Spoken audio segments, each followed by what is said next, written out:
Sir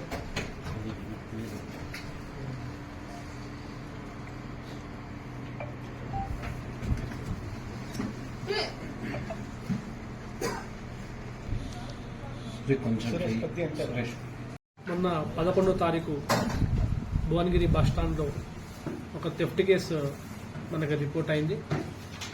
report అయిన వెంటనే మనము స్పెషల్ టీమ్ ఫామ్ చేసుకున్న దాన్ని వెరిఫై చేయడం జరిగింది. సో అఫెన్స్ జరిగిన పద్ధతి, ఒక ప్యాసింజరు బస్ చేంజింగ్ కోసం భువనగిరి బస్టాండ్లో దిగి కిడ్స్తో ఉన్నప్పుడు బ్యాగ్లోంచి కొంత విలువైన గోల్డ్ ఆర్నమెంట్స్ మిస్ అయినాయి. ఆవిడ తెలుసుకొని మనకు కంప్లైంట్ ఇవ్వడంతో మనం మొత్తం సీసీటీవీ ఫుటేజెస్ అన్ని కూడా వెరిఫై చేసిన తర్వాత ఒక 3 లేడీస్ కొంచెం సస్పిషియస్ మేనర్లో ఆ చుట్టుపక్కల, ఆ బ్యాగ్ చుట్టుపక్కల అండ్ ఈ లేడీ ఫాలో అవుతున్నట్టు మనకు తెలిసింది. సో తెలిసిన వెంటనే ఆ లేడీని ట్రాక్ చేసుకుంటా మనం మొత్తం కూడా సీసీ కెమెరా ఫుటేజెస్ అన్ని కూడా చెక్ చేయడం జరిగింది. అండ్ దానికి కొంచెం ఇన్ఫర్మేషన్ తోటి వీళ్ళను ఈరోజు నిన్న వాళ్ళని పట్టుకోవడం జరిగింది. అండ్ ఇవాళ మనం ప్రొడ్యూస్ చేస్తున్నాం వాళ్ళని మెజిస్ట్రేట్ దగ్గర. సో వీళ్ళు క్రైమ్ చేసే పద్ధతి ఏంటంటే, ఒక రద్దీ ఉన్న ఏరియాని సెలెక్ట్ చేసుకుంటారు వీళ్ళు, బస్ స్టాండ్ కావచ్చు, ఇంకేదైనా ప్లేసెస్ కావచ్చు, సెలెక్ట్ చేసుకొని అక్కడ ఈ లేడీస్ వీళ్ళ చేతిలో చిన్న బేబీని కూడా పట్టుకొని వాళ్ళు డౌట్ రాకుండా వీళ్ళు వాళ్ళ చుట్టుపక్కల తిరిగి అవకాశం దొరికినప్పుడు వెంటనే వాళ్ళ బ్యాగ్లో ఉన్న విలువైన వస్తువులను కూడా వాళ్ళు దొంగతనం చేయడం జరుగుతుంది. సో ఇప్పుడు వీళ్ళు ఇదివరకు చేసిన కేసెస్, వీళ్ళు గతంలో తిరుమల 1 టౌన్ పోలీస్ స్టేషన్లో 2 కేసెస్లో కూడా రిమాండ్ అయ్యి బయటకు వచ్చిన వాళ్ళు వీళ్ళు. అండ్ అది వచ్చిన తర్వాత వాళ్ళు భువనగిరి టౌన్లో మనకు ఈ అఫెన్స్ చేయడం జరిగింది. ఇందులో మనకి 4.2 తులాస్ ఆఫ్ గోల్డ్ నల్లపూసల తాడు, 4 గ్రామ్స్ ఆఫ్ గోల్డ్ అండ్ ఇంకోటి 5 గ్రామ్స్ ఆఫ్ గోల్డ్ రింగు ఇవి పోవడం జరిగింది.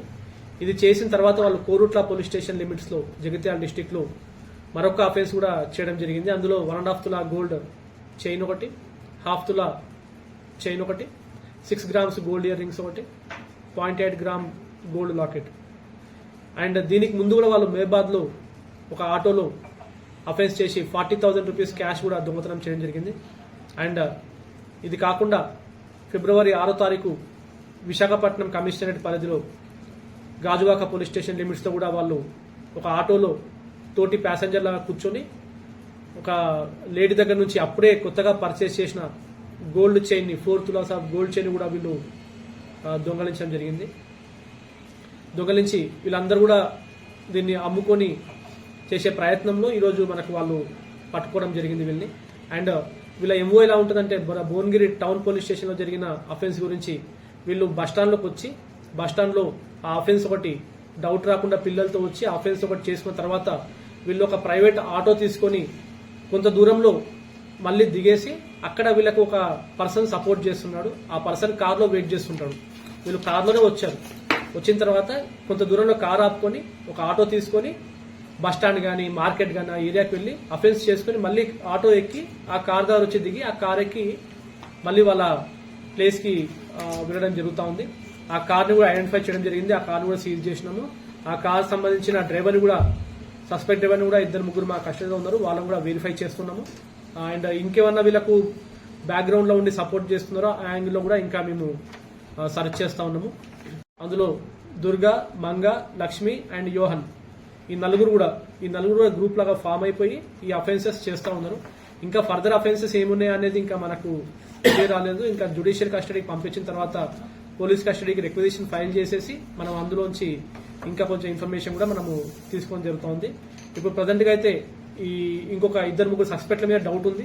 సో అందులో ఇప్పటిదాకా అయితే మనకు కన్ఫర్మ్ అయింది యోహన్ అనే వ్యక్తి మీద చార్జెస్ కన్ఫర్మ్ అయినాయి. మిగతా 2 మీద కూడా మనకు ఇంకా వాళ్ళ రోల్ ఏందనేది ఇంకా కన్ఫర్మ్ కాలేదు. ఆ సస్పెక్ట్లను కూడా వెరిఫై చేస్తున్నాము. అండ్ యాజ్ అండ్ వెన్ మనకి ఇన్ఫర్మేషన్ వచ్చిన వెంటనే మనము దాన్ని కూడా ప్రొడ్యూస్ చేస్తాం. సో ఈ మొత్తం ఎఫర్ట్లో కూడా మనకి ఎక్కువగా పనికి వచ్చింది CCTV footage and immediate response from the ఎవరైతే విక్టిమ్ ఉన్నారో వాళ్ళ నుంచి కూడా. సో అఫెన్స్ జరిగిన వెంటనే మనకి ఇన్ఫర్మేషన్ ఇవ్వడం తోటి మనం సీసీ కెమెరా చెక్ చేసే పాసిబిలిటీ దొరికింది. అండ్ దాంతోపాటు మనకు సీసీ కెమెరాస్ మొత్తం కూడా మనకు ఎంటైర్ భువనగిరి టౌన్లో అండ్ చాలా ప్లేస్లో కూడా మనకు సీసీ కెమెరా కవరేజ్ ఉంది. కాబట్టి ఈ అఫెన్స్ జరిగిన మొత్తం తీరు మొత్తం కూడా మనకు ఆ ఎంఓ కూడా మొత్తం మనకు తెలిసే అవకాశం దొరికింది. సో ప్యాసెంజర్స్కి విక్టిమ్స్ అందరు కూడా రిక్వెస్ట్ చేస్తున్నాము, వాళ్ళు విలువైన వస్తువులు, ఇప్పుడు గోల్డ్ రేట్ కూడా బాగా పెరిగింది, ఆల్మోస్ట్ 90,000 రూపాయలు ఉంది. సో వాళ్ళు దొంగతనం జరిగితే మనం తీసుకోవాల్సిన ప్రికాషన్స్ ఏమున్నాయో అన్ని కూడా తెలుసుకొని వాళ్ళు ప్రికాషన్స్ తీసుకోవాలి.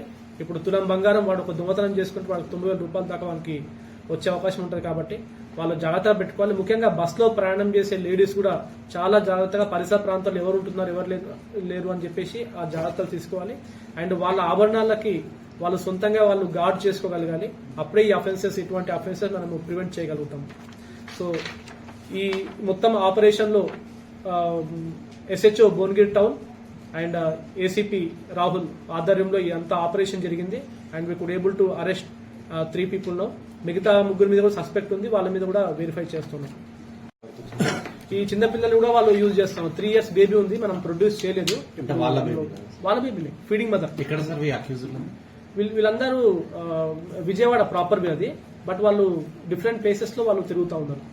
ఇంకోటి దీనికి సంబంధించిన ఒక accused early morning town PS నుంచి పరారైనట్టు ఒకటి తెలుస్తుంది. మన దగ్గర 3-4 అక్యూజ్ పట్టుకొచ్చినాము యాక్చువల్ సస్పెక్ట్లని. అందులో ఒక్కడిది ఎస్టాబ్లిష్ అయింది. మనం సస్పెక్ట్ ఉన్నప్పుడు ఏంటంటే వాడిని రిమాండ్ చేసినట్టుగా గట్టిగా పెట్టుకున్నాం. సో అందులో 3 అక్యూజ్ని పట్టుకొచ్చినాము, మిగతా వాళ్ళని 3 కూడా పంపించేసినాము.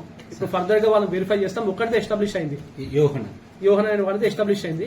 మిగతా 2 రోల్ ఏంటనేది మనకు తెలియాల్సి ఉంది.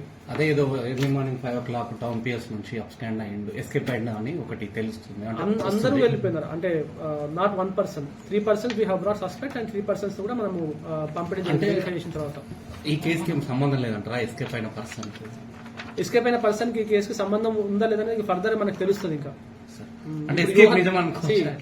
ఐడెంటిటీ ఇంకా ఎస్టాబ్లిష్ కాలేదు. వాళ్ళ దగ్గర ఆధార్ కార్డు ఏమి లేవు. వాళ్ళు ఆ పర్సన్ యోహన్ అనే పర్సన్ అని చెప్తున్నారు. ఆ యోహన్ పర్సన్ ఇతనా కాదా అనేది మనం వెరిఫై చేయాల్సి ఉంటుంది.